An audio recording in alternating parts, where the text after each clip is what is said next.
नमस्कार. दीपक रेगे कथाकथन चॅनलवर तुम्हा सगळ्यांचं मनापासून स्वागत करतो आणि एकच विनंती करतो की तुम्ही जर आत्ता चॅनलवर पहिल्यांदा आला असाल किंवा तुमच्याकडनं चॅनल सबस्क्राईब करायचं राहून गेलं असेल तर प्लीज चॅनल सबस्क्राईब करा. मित्रांनो, तुम्ही ऐकताय पोपटराव भसे यांची कादंबरी यासी कैसा नारायण आणि आज भाग 8. नागपंचमीनंतर अवघ्या 10 दिवसांवर राखी पौर्णिमा असल्यामुळे मी नागपंचमीला भावडीला गेलो नाही. राखी पौर्णिमेला गेलो. सागरदादाच्या विहिरीवर लाईट कनेक्शन आलं होतं. दसऱ्यानंतर विहिरीवर विद्युत मोटार बसवायची होती, पाईपलाईन गाडायची होती. दसऱ्यालाही मी एक रात्र भावडीला गेलो. दिवाळीला जाणं मात्र शक्य झालं नव्हतं. माई 3-4 वर्ष माहेरी गेल्या नव्हत्या म्हणून बापूंनी त्यांना दिवाळीसाठी 2 दिवस माहेरी जाण्याची परवानगी दिली होती. दिवाळी भाऊबीज करून त्या कारगावला परतणार होत्या. नाताळच्या सुट्टीत मात्र मी 3-4 दिवसांसाठी भावडीला गेलो. जिजींसह सगळ्यांनाच आनंद झाला. दुपारनंतर चावडीकडे गेलो. पारावर 15-20 मिनिटं जाऊन बसलो. चंपा शेठ, कांचन भाभींना भेटलो. नंदूला घेऊन महादेवाच्या दर्शनाला गेलो. मग तासभर शेजारी जाऊन बसलो, मनसोक्त गप्पा मारल्या. दुसऱ्या दिवशी सकाळी चुलीपुढे नाश्त्यासाठी जाऊन बसल्यावर मी आप्पाकडे विषय काढला. आप्पा, आपल्या 2-2.5 एकराला सागरदादा पाणी द्यायला तयार आहे. कधी म्हणला तुला? रात्री. त्यांचं 7 एकर बागायत झालंय पोरा. पाण्याचा अंदाज अजून आलेला नाही. पण पाणी कमी पडायला लागलं तर सागरदादा आपली पिकं करपू देणार नाही. कशावरनं म्हणतो? अरे तुझा सागरदादा आपल्याला मातीत घालायला टापलाय. 4 घास सुखा समाधानानं खातोय आपण, व्यवस्थित चाललंय आपलं. हे बघ, सुखाचा जीव दुःखात नाही घालायचा मला. कमळा, मनातली आडी काढून टाका की आता. कांद्याची बटाट्याची पिकं घेता येतील. सीताबाई बाळू राबायला तयार आहेत. वर्षाकाठी 50-60 हजार सहज पात्रात पडतील की. धनी समजत कसं नाही हो तुम्हाला? 2-2.5 लाख खर्च केले त्यांनी. पाणी द्या म्हणून आपण त्यांना विचारलं नसताना ज्या अर्थी ते पाणी द्यायला तयार झालेत त्या अर्थी त्यांच्या पोटात नक्कीच काहीतरी काळबेरा असणार. विशेष परीक्षा बघायची नाही, त्यांना खेटायला जायचं नाही आणि त्यांच्या ओंजळीनं पाणी पण प्यायचं नाही. हा विषय पुन्हा काढायचा नाही. लागा नाश्ता करायला, दूध घेऊन जायचे तुम्हाला. जीजी निर्णायक सुरात म्हणाली. जीजी होकार देणार नाही हे मी गृहीत धरलेलंच होतं. अधमाचे चित्त अहंकारी मन, अधमाचे चित्त अहंकारी मन उपदेश क्षीण तया केला. जीजीला उपदेश करण्यात अर्थच नव्हता. तिला हत्तीहून लाकडं फोडायची सवय लागली होती. गाढवाला गंगास्नान घातलं तरी ते श्यामकर्ण होत नाही. आप्पा निघून गेला, मी सुद्धा तोंड उघडलं नाही.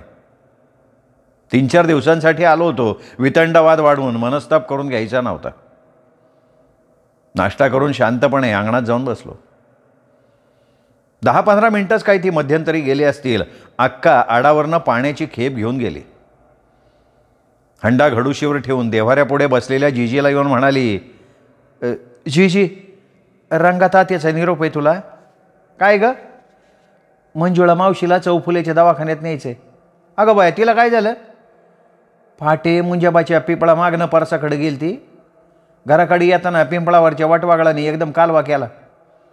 त्यांच्या कर्कश चित्काराने मंजुळा मावशी भेदरली. घराकडं पळत सुटती. पळताना लुगड्यात पाय अडकला. उकिरड्याच्या खड्ड्यात पडली.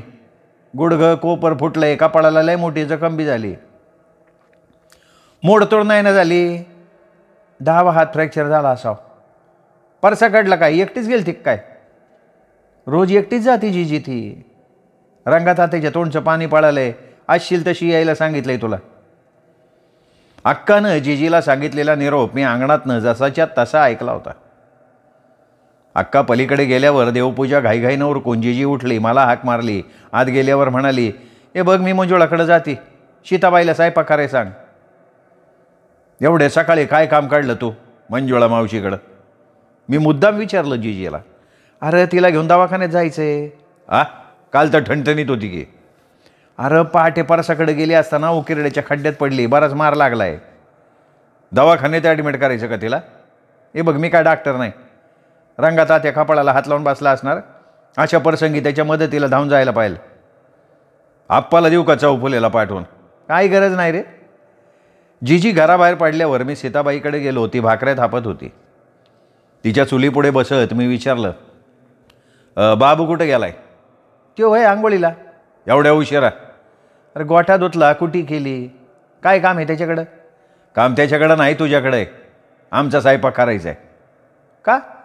जीजीला बरं नाही वय? ती गेली मंजुळा मावशीकडं, दवाखान्यात न्यायचं आहे तिला. काय दुखतंय बाई तिचं आता? पहाटे परसाकडला गेली ती, खड्ड्यात पडली, गुडघं कोपरं फुटलंय, हात फ्रॅक्चर झालाय. आप्पा आले का दूध घालून? नाही. आणि तुझा आणखीन किती दिवस आहे मुक्काम? किती प्रश्न विचारते ग तू? अरे तुझ्यामुळं तर सवय लागली ना. सीताबाई हसत म्हणाली, आज उद्या मुक्काम आहे, परवा जायचं. जीजीला घरी यायला दिवस मावळला होता. आम्ही अंगणात बसलो होतो. आप्पांनी तिला विचारलं, एवढा का उशीर झाला? मंजुळाच्या हाताला प्लॅस्टर केल्यामुळं तिच्या स्वयंपाक करूनच आले. अवघड झाले म्हणायचं आता. रंगात आता दुपारी बकुळाला आणायला आमुंडीला गेलता. उद्या सकाळी येणार आहे तो. मंजुळे मावशी पिपळाखालच्या मुंजाबाला विसरले असावी. रोज सकाळ संध्याकाळ त्याला वालांडून परसाकडे जाती. एखाद्या अमावास्येला दही भाताच्या निवदाबरोबर नारळ फोडला असता तर तो भगवान परमात्मा कोपला नसता तिच्यावर. मी मनातल्या मनात हसत हसत म्हणालो. आप्पा हसायला लागल्यावर जीजी घरात निघून गेली. मग आप्पा मला म्हणाला, तुझ्या आईचं टेम्परेचर वाढलं असतं तर? नाही, मग मी शांत राहिलो असतो ना. दुसऱ्या दिवशी आंघोळ होताच मी रोजच्याप्रमाणे सुनीताजवळ चुलीपुढे जाऊन बसलो. सुनीताने मला विचारलं, संजू भाऊ, मला एक निबंध लिहून देतो का? कोणत्या विषयावर? माझी आई. दुसऱ्या कुठल्याही विषयावर निबंध लिहायला सांग. आईवर निबंध लिहिणं लय अवघड आहे सुनीता. संजू भाऊ. सुनीता कसंनुसं तोंड करून म्हणाली. मी तिला विचारलं, जीजीला वाचून दाखवणार नाही ना तू? का रे बाबा, काय माझ्यावर टीका बिका करायची काय तुला? जीजीनं विचारलं. तुझ्यावर टीका करायची मला हिंमत आहे का? मी नाही वाचून दाखवणार जीजीला संजू भाऊ. सुनीता म्हणाली. तेवढ्यात आप्पा आला. आमच्याजवळ बसताच पोह्यासाठी कांदा चिरणं थांबून जीजीने त्याला विचारलं, गेला होता ना रंगात त्याच्याकडं? हा, गेलो होतो. काय काय केलं? 15 तोळं सोनं, अर्धा किलो चांदी, चांदीची 7-8 भांडी आणि 10-12 हजार रोकड. बयो, मंजुळाला रंगात त्याला जाग कशी नाही आली? मंजुळानं झोपेची गोळी घेतली. रंगात त्या दिवसभरच्या दगदगीनं लई थकला होता. दोघांना बी जणू काय काळ झोप लागली होती. कुठं झोपले होते? बाहेरच्या दालनात. चोरट्याने मागचं दार उचकाटलं. चोरटे माहीतगार असावेत. पाळत ठेवून त्यांनी डाव साधला बघ. ज्या खड्ड्यात मंजुळा पडली त्याच खड्ड्यात त्यांनी पेटी उचकटली. पेटीत मंजुळाच्या 5-6 किमती साड्या होत्या. चोरट्यांनी एकही साडी नाही नेली. पोलीस स्टेशनला कळवलं का आप्पा? मी विचारलं. नाही कळवलं नाही.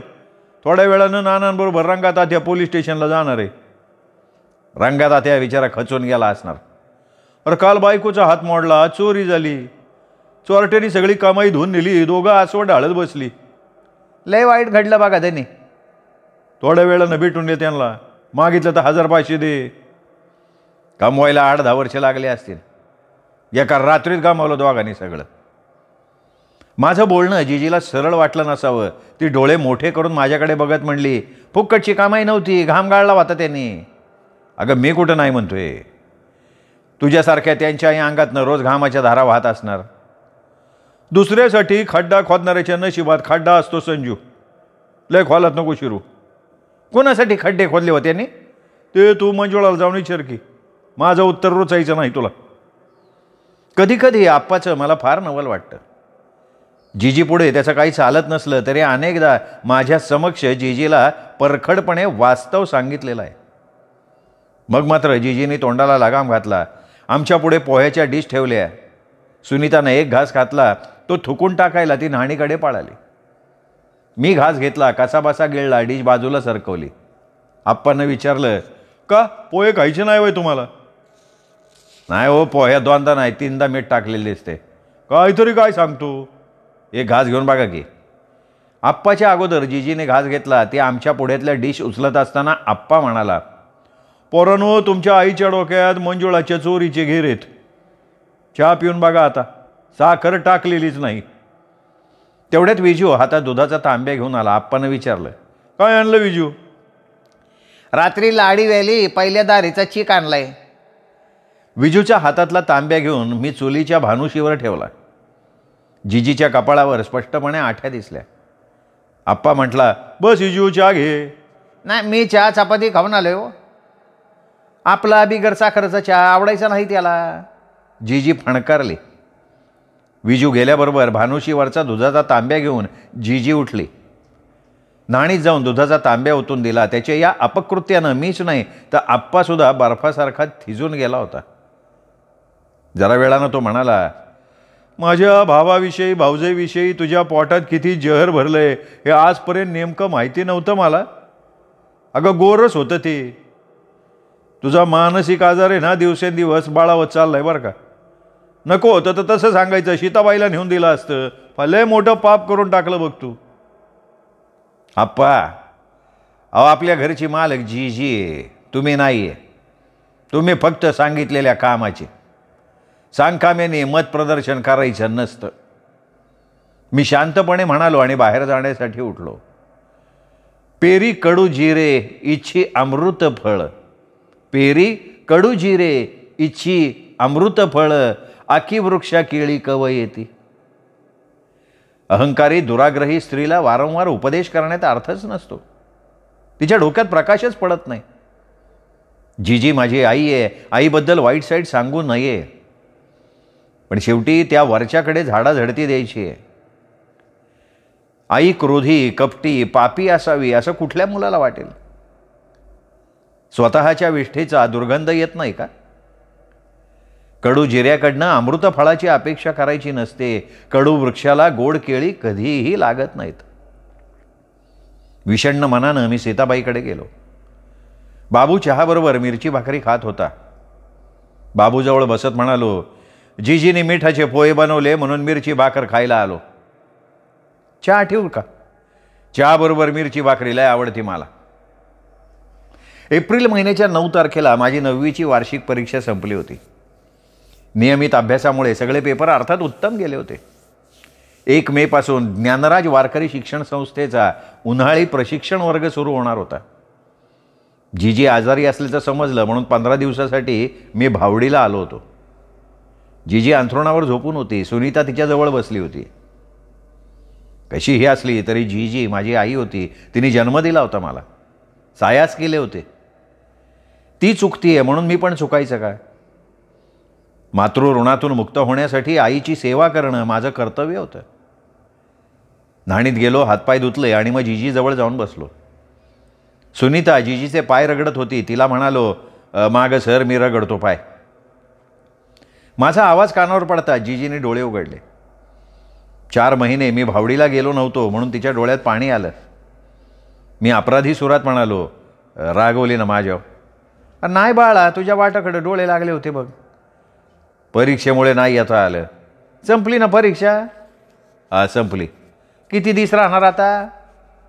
15 दिवस. पुढच्या महिन्यातल्या 1 तारखेपासून वारकरी शिक्षण संस्थेचा गेल्या वर्षाप्रमाणे 1 महिन्याचा वर्ग आहे. तुझ्या मामाला मामीला भावडीला यायला सवड नाही वे? त्यांना पांढरीला जायला सुद्धा सवड मिळत नाही. पुढच्या आठवड्यात बापू येणार आहेत. टोपल्यात भाकरी आहे, कालवण हे, जेवून घे. मी जेवण करून आलोय. आप्पा कुठं गेला? ते पांडाभाऊकडे जाणार होते. का? नांगरणीसाठी त्यांच्याबरोबर सावड करायची. तेवढ्यात मंजुळा मावशी जिजीच्या समाचाराला आली. तिला बघताच उठून बसत जिजीनं विचारलं, आज सवड मिळाली बाई तुला? हे बघ, सगळ्याच प्रश्नाची उत्तरं देण्यासारखी नसतात कांबळा. संजू, तू कधी आला रे? हे काय, आता एवढ्यात आलो. कशी आहे तुम्ही मावशी? मी बरी आहे रे. भगवंतानं तोंडातला घास हिरावून घेतल्यापासनं. भगवंताला दोष द्यायचा नाही मावशी. भगवंत कोणाचंही वाईट करत नाही. तो तारीत नाही आणि मारत पण नाही. पण आपल्या बऱ्या वाईट कर्म भोगांनी जगत मरत असतोय आपण. कसला आजार झाडलाय का तुला? काय दशा करून घेतली? मंजुळा मावशीनं विषयच बदलला. आजार नेहमीचाच आहे. सांधेदुखी, डोकंदुखी, पायाला मुंग्या येत्या, तोंडाला चव नाही, भूक लागत नाही, काय काय सांगू तुला. मत्सराचा ठाव शरीरी नसावा, मत्सराचा ठाव शरीरी नसावा, लोभविण जीवा दुःख देतो. जीजीच्या आजाराचं एकमेव कारण मत्सर होतं. थोरल्या घराबद्दलची असूया तिच्या मनात ठाण मांडून बसली होती आणि ह्या कारणाने तिच्या तनामनाला ग्रहण लागलं होतं. सांगणारा शिकवणारा गुरु चांगला असावा लागतो, आगीत तेल ओतणारा नसावा तो. त्या बाबतीत आम्ही कमी पडलो होतो. काय दवा पाणी केलं का नाही? मंजुळा मावशीनं विचारलं. बाया दवा पाणी करून थकली. 3-4 वेळा महाजन बाईकडे गेले, तिच्या गोळ्या खाऊन खाऊन काटाळले मी. आजार कोणचा आहे तिने सांगितलं नाही वे. मानसिक आजार आहे असं म्हणते ती. तुझ्या ध्यानी म्हणी काही गोळते का? नाही ग, झोपेत मात्र रोज स्वप्न पडतात. आठवतात का नाही? नेहमी पडणारी 2च आठवतात. एक 15 म्हणी आणि दुसरं हिरव्या लुगड्याची बाई. मळवट हिरव्या बांगड्या फक्त दिसत्या, चेहऱ्या दिसत नाहीत.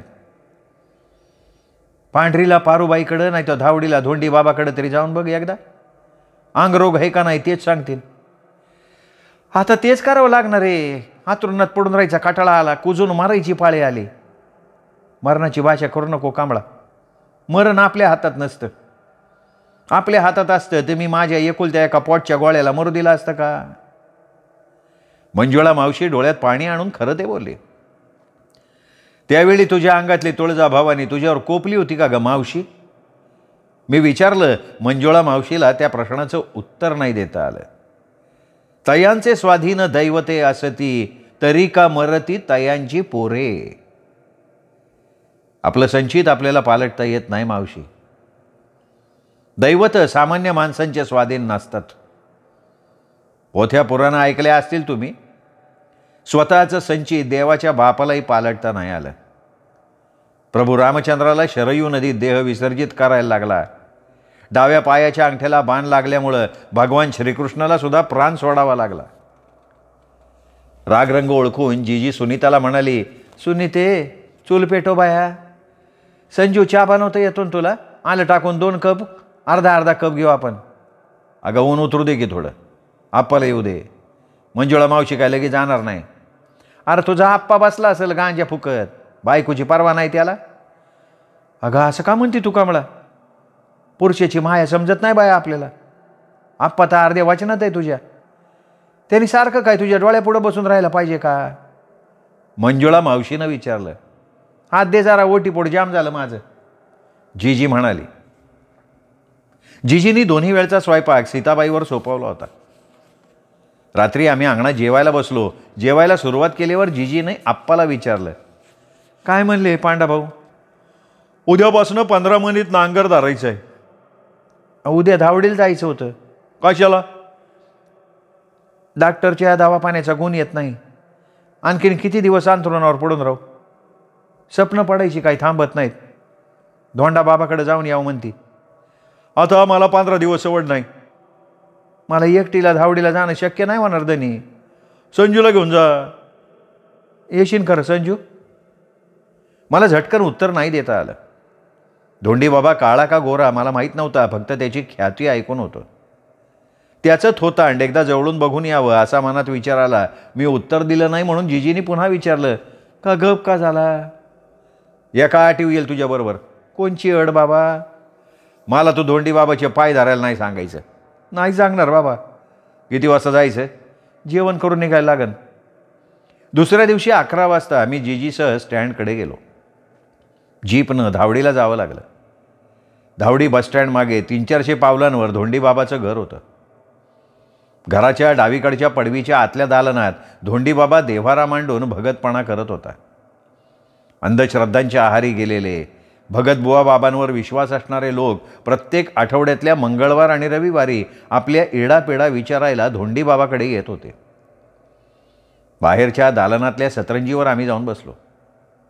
आमच्या आधी नंबर लावून 3 पिढीत बसले होते. जीजीचा 4था नंबर. आज धोंडीबाबाचं वारं घुमत असल्याचा आवाज आला. घुमता घुमता हा हू करत तो म्हणाला, बाळका कुलदैवतालाही सरला, एवढ्या अचानकशा धावल्या, एवढे चटके दिले, तरी तुझे डोळे वगडायला तयार नाही. आता कशाला आला भक्ताचे फायदा राहिला. जा चालायला हा हा हा दवा पाणी करत राहा दवा पाणी. भक्ता विश्वास नव्हता ना तुझा, डॉक्टरांची भरती करत राहा. जा बाबा जा. विश्वास बसवण्यासाठी भक्तांच्या दमदाटीची स्टाईल मला नवीन नव्हती. आतलं बोलणं ऐकता ऐकता माझी नजर समोरच्या भिंतीवरच्या तसबिरीकडे गेली. धोंडी बाबाची जाहिरातीसाठी तसबीर असणार असा मी अंदाज केला. जीजीला विचारलं, ही कोणाची तसबीर आहे ग जीजी? धोंडी बाबाची.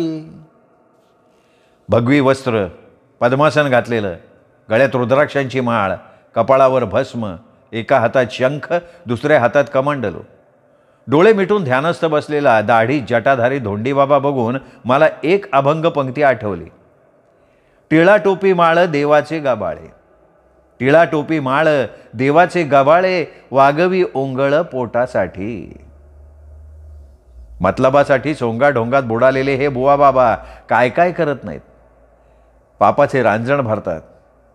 दाढे जटा वाढवून, भगवी कापडं परिधान करून स्वतःला देवाचे अवतार म्हणून घेणारे हे भगत देव्हाऱ्याचं दुकान मांडून नडीतोडीच्या नावाखाली अडाणी सामान्य जनांना राजरोसपणे ठकवण्याचा धंदा करत असतात.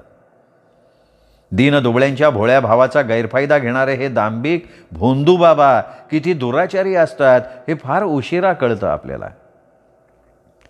मी भिंतीवरच्या धोंडी बाबाच्या फोटो फ्रेमचं निरीक्षण करण्याबरोबर बुवा भगतांच्या अपकृत्यांची मनात उजळणी करत असताना आतून एक माझ्या वयाची ठसठशीत बांध्याची चित्ताकर्षक गोरीपान तरुणी हातात वही आणि पेन घेऊन बाहेर आली.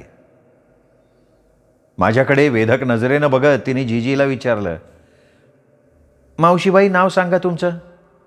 कमलाबाई भीमाजी जाधव. कुठून आला? भावडीहून. इथं येण्याचं कारण? हातापायाला मुंग्या येत्या, डोकं दुखतं, सांधे दुखतात, सपन पडते, तोंडाला चव नाही, खावत नाही. कसली स्वप्न पडतात? मळवड भरलेली हिरव्या लुगड्याची बाई दिसती. वहीत सगळ्या नोंदी करून घेतल्यावर त्या तरुणीनं मला विचारलं, आपलं नाव सांगा. मला काय धाड भरलेलं नाही. मग का आलाय? ही माझी आई, हिच्याबरोबर आलोय मी. मग आपण थोडं बाजूला बसलात तरी चालेल. मी या पडदीच्या झरोक्यातनं आत डोकून बघितलं तर चालेल का? हरकत नाही. मी उठून पडदीजवळ गेलो, झरोक्यातनं आत डोकावलं. देव्हाऱ्या पुढच्या तबकात 5 पासून 100 नोटा दिसल्या. बाजूच्या दुसऱ्या तबकात राख, लिंब, गंडे दिसले. गुडघ्यावर बसून घुमणारा धोंडी बाबा भगव्या वस्त्रात नव्हता. कमरेला धोतर आणि अंगात फक्त कोपरी होती. उजव्या हातात लिंबू नाचवत तो पुढ्यात बसलेल्या नड विचारायला आलेल्या इस्माला म्हणाला, आणखीन 2 खेट्या घालाव्या लागतील. ए लिंबू, घराच्या दक्षिण कोपऱ्यातल्या कड्याला कोऱ्या वस्त्रात बांधून टाक. दक्षिणा किती ठेवायची? काही 150-200 ठेवले तरी चालतील. घशाला कोरड पडल्यासारखी वाटली म्हणून मधल्या दारात उभ्या असलेल्या नोंदी करणाऱ्या तरुणीला खुणावून बाहेर गेलो. अंगणातल्या कडुलिंबाच्या झाडाखाली जाऊन उभा राहिलो. 4-5 मिनिटांनी ती सुंदरी बाहेर आली. मी तिला न्याहाळत विचारलं, तू धोंडी बाबाची मुलगी का? नाही. मला ताण लागली, पाणी पाहिजे होतं. घरात जाऊन तिने पाण्याचा तांब्या आणला. पाणी पिल्यावर रिकामा तांब्या तिच्या हातात देत विचारलं, किती लोक आले सकाळपासनं? तुमच्या आईचा 17वा नंबर आहे. रात्रीच्या 8 वाजेपर्यंत आणखीन 10-15 येतील. मंगळवार, रविवार शिवाय इतर वारी धोंडी बाबा लोकांची कोडी सोडवत नाही का? नाही. बुधवारी, शुक्रवारी बाबा फिरतीवर असतात. मग शनिवारी, सोमवारी, गुरुवारी? सोमवार बाबांच्या सेवेचा दिवस आहे. शनिवारी, गुरुवारी उपवासामुळे बाबांचं मौन असतं. आम्हाला खेट्या घालाव्या लागतील का? खेट्या सगळ्यांनाच घालाव्या लागतात. पहिल्या खेटीत बाबा फक्त दया देतात. प्रत्येक खेटीत देवाऱ्यापुढे दक्षिणा ठेवायला लागत असेल. बाबाला पोट आहे, प्रपंच आहे. आठवड्याला किती कमाई होती बाबांची? तुम्ही काय बातमीदार आहात का? नाही सहज चौकशी करतोय. काय नाव काय तुझं? माझं नाव राणूबाई, पण सगळे मला राणीच म्हणतात. लिंबाच्या झाडाखाली मी जवळजवळ तासभर जीजी बाहेर यायची वाट बघत बसलो होतो. राणी 2दा बाहेर डोकावून गेली. ती धोंडीबाबाची मुलगी नव्हती, मग ती कोण होती? नक्कीच कुणीतरी त्याच्या जवळच्या नात्यातली असावी. नसती तर एवढ्या मुक्तपणे घरादारात वावरली नसती ती. गोड चेहऱ्याची, रेखीव बांध्याची, तारुण्याच्या उंबरठ्यावरची राणी पहिल्याच भेटीत माझ्या काळजात घर करून बसली. प्रेम करणं हा माझा प्रांतच नव्हता. प्रेम करण्याचं माझं वयही नव्हतं. दुराचार मला मान्य नव्हता. एखाद्या झाडावरची नुकतीच उमललेली गोड सुगंधी कळी सगळ्यांना आवडते. तिच्यामुळे धोंडीबाबाला आपल्या दुकानदारीची जाहिरात करावी लागत नसणार. एकदा आलेले 40शीच्या आतलं गिऱ्हाईक केवळ राणीच्या मुखदर्शनासाठी धोंडीबाबाला नडतोड विचारण्याच्या निमित्तानं खेट्या घालायला पुन्हा पुन्हा येत असणार. काळेभोर डोळे, सरळ नाक, लंब वर्तुळाकार लाघवी चेहरा, डाव्या गालावर विलासणारी खळी, डौलदार उरोज, भरदार नितंबाचं वरदान लाभलेली आणि सुंदर मुखकमलावर सात्विक भाव असलेली राणी प्रदर्शनातल्या बाहुलीसारखी रसिकांना भासत असणार. राणीच्या अप्रतिम सौंदर्याचं मी मनोमन वर्णन करत असताना जीजी बाहेर आली. तिच्या पाठोपाठ आलेल्या राणीला बघून मला अतिशय आश्चर्य वाटलं. माझ्याकडे पुन्हा वेधक नजरेनं बघत ती घरात गेली पाणी आणायला. थंडगार पाण्याचा तांब्या जीजीच्या हातात देत तिने विचारलं, लिंबू सरबत घेणार का मावशीबाई? नाही, नको गपोरी. पुढच्या मंगळवारी खेटी घालायला येणार ना? यावंच लागन. जीजी निघायचं ना? चल बाबा, कटाळला असेल तू. नाही नाही जीजी, तुझा आजार महत्त्वाचा आहे. तू आजारातून लवकर बरी व्हावी अशी माझी इच्छा आहे. दुपारच्या रणरणत्या उन्हात आम्ही स्टँडकडे गेलो. स्टँडवरच्या चहाच्या टपरीवाल्याकडे चौकशी केली. एसटीला तासभर अवधी असल्याचं समजलं. टपरीवाला म्हणाला, एखादी जीप इन बरं काय एवढ्यात? आपण तो वरसावरच्या झाडाखाली जाऊन बसू. जीजी म्हणाली आणि भेंडीचं डेरेदार थंडगार सावलीचं झाड बघून मला हायसं वाटलं. सावलीला जाऊन बसल्यावर मी जीजीला विचारलं, काय सांगितलं धोंडीबाबाने? 5 खेट्या घालाय सांगितल्या. 3 खेट्या लागोपाठ 3 मंगळवारी, नंतरच्या 2 आपल्या सवडीप्रमाणे. गुण देण्याबद्दल विचारलं नाही का? एक दिलाय लिंबू भारून, सकाळ संध्याकाळ लावायला अंगारा दिलाय. 3ऱ्या खेटीला थोडाफार उलगडा करील म्हणले. अंगात वारं घेतलं नाही का त्याने? वारं घेतल्याशिवाय लिंबू भारून देता येत नाही. कोणतं वारं आहे धोंडीबाबाच्या अंगात? टाइमपास करण्यासाठी मी चौकशीचं नाटक चालू ठेवलं होतं. त्यामुळे जीजीचा झाला गैरसमज. तिच्या अंगाऱ्या धुपाऱ्याच्या वेळाला अखेर शेवटी मी पाठिंबा दिला असं वाटून तिचा चेहरा उजळला. ती म्हणाली, धोंडीबाबाच्या अंगात 2 वारी आहेत, एक खंडोबाचं, दुसरं भैरोबाचं. पारूबाईचं नाव सांगितल्यावर त्याने लागोपाठ 2 वारी घेतली. पूर्ण गुण देतो म्हणले धोंडीबाबा. देवाऱ्यापुढं दक्षिणा किती ठेवली? 100 रुपये. प्रत्येक खेटीला दक्षिणा ठेवायला लागणार का? धोंडीबाबा प्रत्येक सोमवती अमावस्याला धावडीत मोठा भांडारा घालतायत. अन्नदानासाठी हात आखडता घ्यायचा नसतो बाळा. 3ऱ्या मंगळवारी मला तुझ्याबरोबर नाही येता येणार. 1 तारखेपूर्वी कारगावला जायचे. माझ्याबरोबर भक्ताकडे यायला तुझा बाप खळखळ करतो. मला रविवारची सुट्टी असणार, मंगळवारी शक्य नाही होणार. मग मी 3ऱ्या खेटीपासून रविवार मागून घेईन. रविवारी सकाळी ये, सोमवारी सकाळी परत जा. आणि बापूंनी परवानगी नाही दिली तर? माझ्या आजाराचा प्रश्न आहे पोरा, त्याला या खेट्याबद्दल सांगू नको. मी मनात म्हणालो, लटिकेची दंभ घातले दुकानं, चालविले जन पोटासाठी. जीजीसारख्या अगणित भोळ्या भाबड्या श्रद्धाळू स्त्री पुरुषांना धोंडीबाबानं बनवलेलं होतं. आंधळ्या श्रद्धेवरचा दृढ विश्वास असणाऱ्यांना सरड्याच्या गोष्टीप्रमाणे कधीकधी गुण देऊन जातो. मनाचा आजार घालवण्यासाठी मनाचं समाधान करावं लागतं. भक्तांप्रमाणे मीही जीजीच्या मनाच्या समाधानासाठी म्हणालो, दुसरं काहीतरी कारण बापूला सांगून येईन मी, तू काय चिंता करू नको. जीप येताना दिसल्यावर आम्ही उठलो. समाधानी चेहऱ्यानं जीजी जीपमध्ये जाऊन बसली. 7-8 प्रवासी मिळाल्याशिवाय जीप हलणार नव्हती. म्हणून मी जीजीला विचारलं, चहा आणू का तुला? चहा नको, भेळ आण खायला आणि ग्लासभर पाणी. रात्री जेवणानंतर अंगणात अंथरून मी TV पाहण्याच्या निमित्तानं सागरदादाकडे गेलो. सागरदादा म्हणाला, धावडीला आला होतास असं मागा सुनीता म्हणली. आपण 15 मिनिट नांगर धरला म्हणून मला जीजी बरोबर जायला लागलं. धोंडीबाबा पाखंडी बदफैली भोंदूबाबा आहे संजू. त्या हलकटानं अनेक बायकांना नासवलंय. अंदाज आलाय मला. भोंदूबाबा एका गुरुवारी पांढरीच्या पारूबाईकडे मुक्कामी जातो. त्याच्या पुढच्या गुरुवारी ती विधवा भक्तीन ह्याच्याकडे धावडील जाते मुक्कामाला. होऊनी संन्यासी भगवी लुगडी वासना सोडी विषयांची. भोळ्या भाबडांना लुटणारे नाचवणारे बुवा बाबा चारित्र्यहीन दुराचारी असतात. भगतपणा करणाऱ्या बाया पण व्यभिचाराला परमार्थ समजायला लागतात. विषय वासनेत गुंतलेल्यांना भगवी वस्त्र परिधान करून साधुत्व प्राप्त होत नाही. जिजीचा मानसिक आजार आपल्या दोघांनाही माहिती आहे दादा. तिचा हा आजार आणखीन वाढू नये म्हणून तिच्या मनाच्या समाधानासाठी मला धावडीला जायला लागलं. ते बरं केलं. आणखीन किती खेट्या घालायला सांगितल्या त्या आदमानी? 5. उरलेल्या 4ही खेट्यांना तुला जिजीसोबत जायला लागेल. नाही, मला नाही शक्य झालं तर आप्पा जाईल. आप्पा नाही जाणार. धोंडी बाबा कसा आहे मी आप्पाला कधीच सांगितलं आहे. त्या विषयांदा माणसानं जिजीकडनं सेवा मागितली तर कबूल करायची नाही हे जिजीला सांगून ठेव.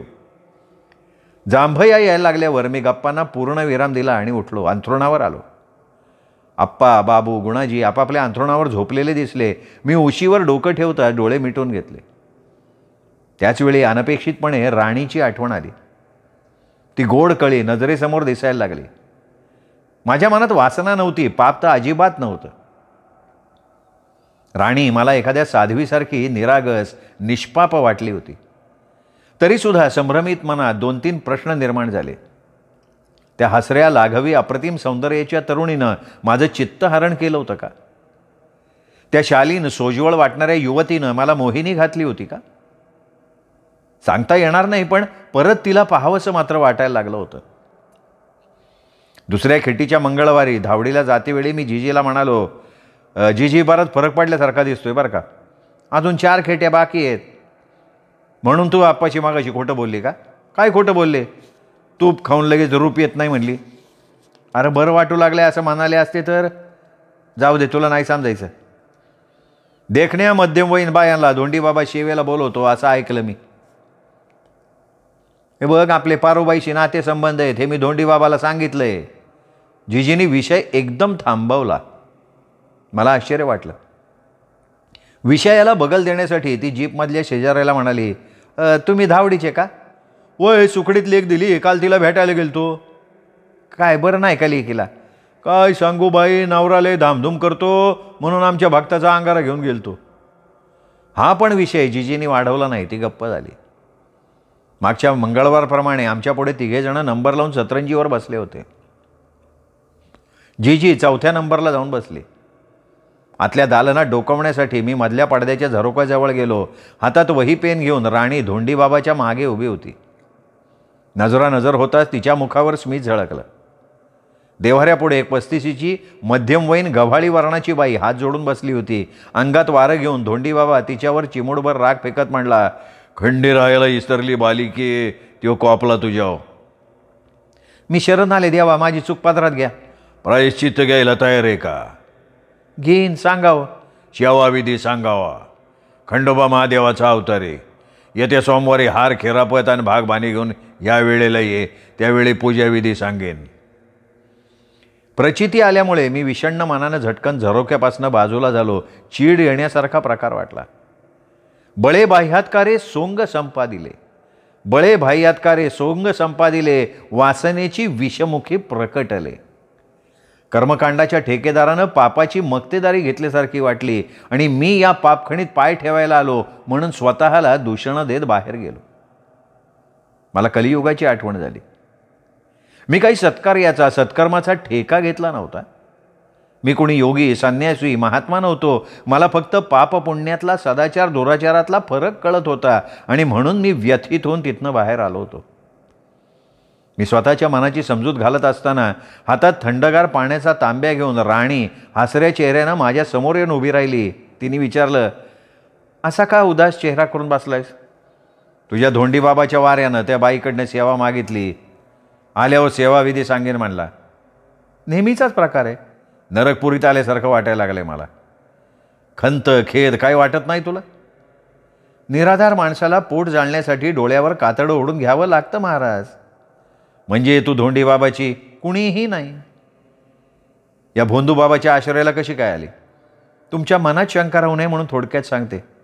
मला माझं गाव माहिती नाही, कुठल्या जाती धर्माची ते माहीत नाही, आईबाप माहिती नाहीत. 2-2.5 वर्षाची असताना आईबाप मला जेजुरीच्या खंडोबा पुढे टाकून निघून गेले. रडत असताना एका भल्या माणसाला माझी दया आली. त्यालाही कोणी नव्हतं. तोही थकला होता. त्यालाही अनेकदा भीक मागावी लागली. धोंडीबाबा जेजुरीला आला की त्याच्या झोपडीत मुक्कामी राहायचा. 3 वर्षापूर्वी हा धोंडीबाबा मला इथे घेऊन आला. तेव्हापासून मी इथे सेवा चाकरी करते. धोंडीबाबाला बायको मुलं बाळं नाहीत का? आहेत की. धोंडीबाबाची बायको गजरा मावशी गरीब आहे. मी तिला दादी म्हणते. सोमवारी, मंगळवारी आणि रविवारी तिला घराबाहेर यायची परवानगी नसते.